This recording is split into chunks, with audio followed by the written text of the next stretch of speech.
Item ಯಾವುದೇ ಇರಲಿ try ಮಾಡಿ ಆಚಿ ಚಿಕನ್ ಮಸಾಲಾ. ಸರ್ಕಾರದ ವಿರುದ್ಧ ಬಿಜೆಪಿ ಮತ್ತೊಂದು ಬೃಹತ್ ಹೋರಾಟಕ್ಕೆ ಚಿಂತನೆಯನ್ನು ನಡೆಸಿದೆ. ಬೃಹತ್ ಹೋರಾಟಕ್ಕೆ ಅಣಿಯಾಗಿದೆ ರಾಜ್ಯ ಬಿಜೆಪಿಯಿಂದ ಮತ್ತೊಂದು ಪಾದಯಾತ್ರೆಗೆ ಸಿದ್ಧತೆ ನಡೀತಾ ಇದೆ.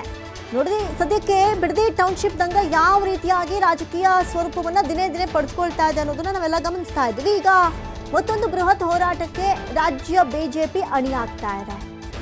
ಬಿಜೆಪಿಯಿಂದ ಮತ್ತೊಂದು ಪಾದಯಾತ್ರೆಗೆ ಸಿದ್ಧತೆಗಳು ನಡೀತಾ ಇರೋದು.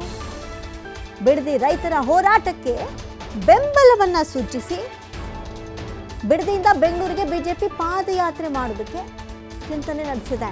ದೊಡ್ಡ ಮಟ್ಟಕ್ಕೆ ತಗೊಂಡು ಹೋಗ್ತಾ ಇದ್ದಾರೆ. ರೈತರಿಗೆ ಅನ್ಯಾಯ ಆಗಕ್ಕೆ ನಾನು ಬಿಡಲ್ಲ ಅಂತ JDS ಎಂಟ್ರಿ ಕೊಟ್ಟಿತ್ತು.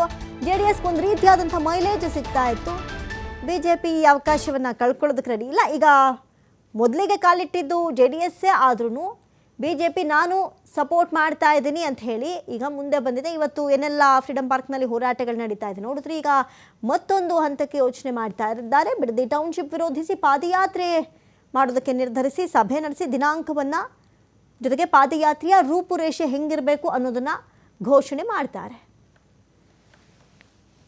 ಮುಂದಿನ ದಿನಗಳಲ್ಲಿ ಯಾವ ದಿನಾಂಕ ಅಂತೇಳಿ ನಾನು ನಮ್ಮ ಪಕ್ಷದ ಮುಖಂಡರು ನಿರ್ಧಾರ ಮಾಡ್ತೇವೆ. ಅಶೋಕ್ ಅಣ್ಣವರು, ಚಲವಾದಿ ಅವರು, ನಮ್ಮೆಲ್ಲ ಮುಖಂಡರಿಗೂ ಚರ್ಚೆ ಮಾಡ್ತೇವೆ. ಅಧಿವೇಶನ ಪ್ರಾರಂಭ ಆಗುವ ಮುಂಚಿತವಾಗಿ